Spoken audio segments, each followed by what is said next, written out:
कई बदलाव के साथ आ रहा है अप्रैल। टैक्स से लेकर ट्रेन टिकट तक बदलेंगे नियम। एटीएम निकासी पर भी बढ़ेंगे चार्ज। हर साल की तरह इस बार भी 1 अप्रैल अपने साथ कई बड़े बदलाव लेकर आ रहा है। नया वित्तीय वर्ष 2026 और 27 शुरू होते ही बैंकिंग, टैक्स, गैस, ट्रैवल और रोजमर्रा के खर्च से जुड़े नियम बदल जाएंगे। इन बदलावों का असर सीधे आपकी जेब और बजट पर पड़ेगा। इनमें से कुछ बदलाव आपकी जेब को राहत देंगे, तो कुछ के लिए आपको थोड़ा ज्यादा खर्च करना पड़ सकता है। सबसे पहली बात नए टैक्स सिस्टम की। 1961 से चले आ रहे पुराने टैक्स एक्ट की जगह अब इनकम टैक्स एक्ट 2025 ले लेगा। अब असेसमेंट ईयर और प्रीवियस ईयर जैसे उलझाने वाले शब्दों की छुट्टी हो जाएगी और इसकी जगह सिर्फ एक टैक्स ईयर होगा। दूसरा बदलाव जो होने जा रहा है वो है 12 लाख तक की कमाई पर नो टैक्स। नए टैक्स रिजीम में बड़ी राहत दी गई है।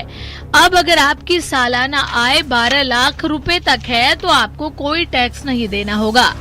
सेक्शन 87A के तहत रिबेट बढ़ाने से मिडिल क्लास को बड़ा फायदा मिलेगा।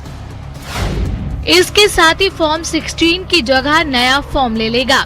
अब तक इस्तेमाल हो रहे फॉर्म 16 और 16A की जगह 1 अप्रैल से फॉर्म 130 और फॉर्म 131 आ जाएंगे। इससे टैक्स रिपोर्टिंग और भी क्लियर और व्यवस्थित होने की उम्मीद है। इसके साथ ही पैन कार्ड के लिए सख्त नियम होने जा रहे हैं। पैन कार्ड बनवाने के नियम भी सख्त हो रहे हैं। अब केवल आधार कार्ड से जन्मतिथि का प्रमाण नहीं चलेगा। इसके लिए 10वीं मार्कशीट या पासपोर्ट जैसे दस्तावेज जरूरी होंगे। रसोई गैस और फ्यूल के दाम में बढ़ोतरी। 1 अप्रैल से घरेलू एलपीजी सिलेंडर की कीमतों में बदलाव संभव है। साथ ही सीएनजी, पीएनजी और एएफटी के दाम भी बदल सकते हैं, जिसका असर आपके रोजाना खर्च और हवाई यात्रा पर पड़ेगा। एटीएम से पैसा निकालना भी महंगा होगा। अब एटीएम से पैसा निकालना थोड़ा महंगा पड़ सकता है। एचडीएफसी जैसे बैंक अब यूपीआई के जरिए एटीएम से पैसे निकालने को भी फ्री लिमिट में गिनेंगे। 5 ट्रांजैक्शन के बाद हर बार 23 रुपए देने होंगे। वहीं बंधन बैंक में बैलेंस कम होने की वजह से ट्रांजैक्शन फेल हुआ तो 25 रुपए का जुर्माना लगेगा। पैसे निकालने की लिमिट भी घटा दी गई है। पीएनबी ने कुछ खास डेबिट कार्ड से पैसे निकालने की डेली लिमिट 1 लाख से घटाकर 50,000 से 75,000 के बीच कर दी है। Train ticket cancellation. अब ट्रेन टिकट कैंसिलेशन करना पहले जितना आसान नहीं रहेगा। अगर आप यात्रा से 8 घंटे पहले टिकट कैंसिल करते हैं तो कोई रिफंड नहीं मिलेगा। पहले ये समय सीमा 4 घंटे थी।